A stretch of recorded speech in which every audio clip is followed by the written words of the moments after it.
जहां देखो वहां बांग्लादेश बांग्लादेश बांग्लादेश लगा रखा है। पर क्या बांग्लादेश की 17-18 करोड़ जनता, एक हमारे उत्तर प्रदेश, हमारे भारत का एक राज्य उत्तर प्रदेश, जहां की जनसंख्या 24 करोड़ और बांग्लादेश की जनसंख्या 17 करोड़, उससे हम यह उम्मीद लगा रहे हैं कि वो हमारे भारत के पूरे प्याज को खरीद लेगा, जिससे हमारे बाजार को बहुत मजबूती मिल जाएगी। ये बांग्लादेश का जो रोना है इसको बंद करना पड़ेगा। बांग्लादेश के ऊपर किसी भी किसान मित्र को ध्यान नहीं देना है। हमारे किसी भी एक प्रदेश की यदि मांग निकली तो किसी भी प्रकार से बाजार में हम लोगों को अच्छी मजबूती मिलने वाली है। जिस प्रकार से हमारी सरकार ने $800 प्रति मैट्रिक टन के हिसाब से जो कर लिया था, जो प्याज के निर्यात पर कर लगाया था, जो ड्यूटी लगाई थी, उसका परिणाम किसान मित्रों आज प्याज का किसान भुगत रहा है, प्याज का स्टॉकिस्ट व्यापारी भुगत रहा है। भारत सरकार को बांग्लादेश को छोड़कर अन्य देशों में भी प्याज का बाजार तलाशना चाहिए, जिससे भारत के प्याज किसान मायूस ना होकर प्याज की खेती को छोड़ दें। ऐसा यदि 2 से 3 सालों में यदि ऐसा हो गया तो भारत की जनता एक बार फिर प्याज के लिए तरस जाएगी। किसान भाइयों, यदि आपने अभी तक चैनल को सब्सक्राइब नहीं किया है तो चैनल को पहले सब्सक्राइब कर लें, क्योंकि प्याज से जुड़ी हुई तमाम तरह की खबरें और प्याज की खेती की जानकारी मेरे YouTube चैनल पर आप लोगों को दी जाती है। किसी भी प्रकार से हम लोगों को नर्वस होकर घर में नहीं बैठना है। मैंने पिछली बार भी मध्य प्रदेश में एक प्याज संगठन का निर्माण करने का आह्वान किसानों के द्वारा किया था, ताकि ये जो दिन चल रहे हैं या हम लोगों को ना देखना पड़े। जिस प्रकार से महाराष्ट्र में प्याज उत्पादक संगठन महाराष्ट्र का निर्माण है, महाराष्ट्र प्याज उत्पादक संगठन के जो लोग हैं वह सरकार को अवगत कराते रहते हैं, लेकिन हमारे मध्य प्रदेश में, राजस्थान में इस प्रकार का किसी भी प्रकार से कोई संगठन किसानों का नहीं है। जब तक प्याज का किसान एक नहीं होगा तब तक यह लोग हमें कुचलते रहेंगे, इसी प्रकार से दबाते रहेंगे। तो किसान भाइयों, बिल्कुल भी घबराहट में प्याज का विक्रय ना करें, धीरे धीरे ही मंडियों में अपने प्याज को ले जाएं। यदि आप में प्याज बेचने की उत्सुकता ज्यादा बढ़ी तो कहीं ना कहीं प्याज के बाजार में तेजी की जगह हम लोगों को मंदी दिखाई देने वाली है, क्योंकि अभी हर आदमी के दिमाग में यही चल रहा है कि इस बार प्याज का उत्पादन ज्यादा हुआ था और अब प्याज का बाजार किसी भी कंडीशन में नहीं आने वाला है। तो किसान मित्रों, इस चीज को अपने दिमाग से निकालकर अपने विवेक से निर्णय लेकर थोड़े थोड़े माल को मंडियों में ले जाना उचित रहेगा, क्योंकि अभी दोहरी मार पड़ी हुई है। एक तो बांग्लादेश भाव खा रहा है और दूसरा अभी पवित्र श्रावण मास चल रहा है। पवित्र श्रावण मास में प्याज की खपत 5 से 10% की कम होती है। तो आप लोग अच्छे और ड्राई माल को थोड़ा थोड़ा मंडियों में ले जाएं, एवरेज माल को जितना हो सके उसको निकालें, क्योंकि बहुत सारी जगहों पर से खबरें निकल कर आ रही है कि किसानों का माल खराब हो रहा है।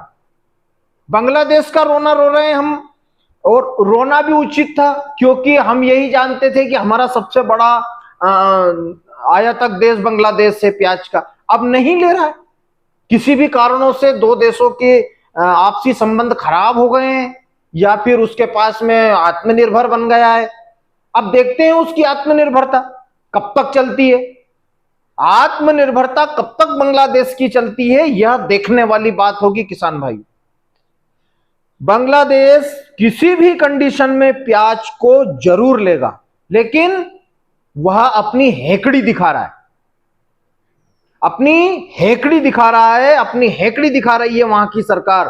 क्यों? क्योंकि वहां पर जब तख्ता पलट हुआ था और तख्ता पलट के समय में वहां की जो प्रधानमंत्री थी शेख हसीना, जिसके भारत के साथ संबंध बहुत अच्छे थे, वहां पर तख्ता पलट के बाद वह भारत आई हुई है और भारत उसका प्रत्यार्पण नहीं कर रहा है। इस हेकड़ी के कारण ही बांग्लादेश भारत से ज्यादा मात्रा में आयात होने वाली वस्तु प्याज है और उसको नहीं खरीद रहा है।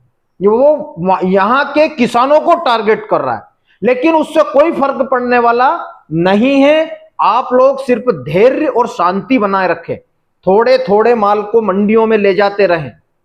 एक उत्तर प्रदेश बराबर राज्य, उत्तर प्रदेश से छोटा राज्य, हम भारत के मजबूत किसानों को आंखें दिखा रहा है। हम प्याज की खेती करते हैं, लहसुन की खेती करते हैं, आलू की खेती करते हैं, लेकिन हमारी सरकार को जरूर ऐसा एक कानून बनाना चाहिए हमें हमारी फसलों की कीमत अच्छे से मिल सके। निर्यात की जो नीति है हमारी भारत सरकार की, उसको अच्छे तरीके से बनाना चाहिए जिससे भारत के किसान को नुकसान ना हो। जिस प्रकार से उपभोक्ता मामलों के मंत्री आकर भाव बढ़ता है, उस टाइम पर प्याज के जब रेट बढ़ते हैं तो उस टाइम पर उपभोक्ता मामलों के मंत्री आकर तुरंत एक्शन लेते हैं और किसी भी देश को जो निर्यात 7-8 देश को हमारे भारत से हो रहा है प्याज का, उन देशों के ऊपर स्ट्राइक कर देते हैं। बोले 40% ड्यूटी लगाएंगे, $800 प्रति मेट्रिक टन के हिसाब से हम कर लेंगे, ये लगाएंगे वो लगाएंगे, निर्यात बंद कर देंगे। ऐसी जो रणनीति है भारत सरकार की, यह बदलना पड़ेगी। तो किसान भाइयों, बिल्कुल भी घबराहट में किसी भी प्रकार से कोई फैसले ना ले। अभी जल्दबाजी में बड़ा फैसला लेना आप लोगों के लिए नुकसानदायक हो सकता है। और बाकी आप स्वतंत्र हैं, अपने विवेक से निर्णय लेकर अपने प्याज के बारे में सोचे, क्योंकि पिछली बार हमने देखा है जब जब भी प्याज ने इतिहास बनाया है वह अक्टूबर, नवंबर और दिसंबर में बनाया है। आप सोच रहे हैं कि पिछले दिनों जो पिछला साल था हमारा 2024, किसी कारणों से जून में ही हम लोगों को, जून जुलाई में ही अच्छे बाजार देखने को मिले थे, लेकिन इस बार ऐसा नहीं हुआ है।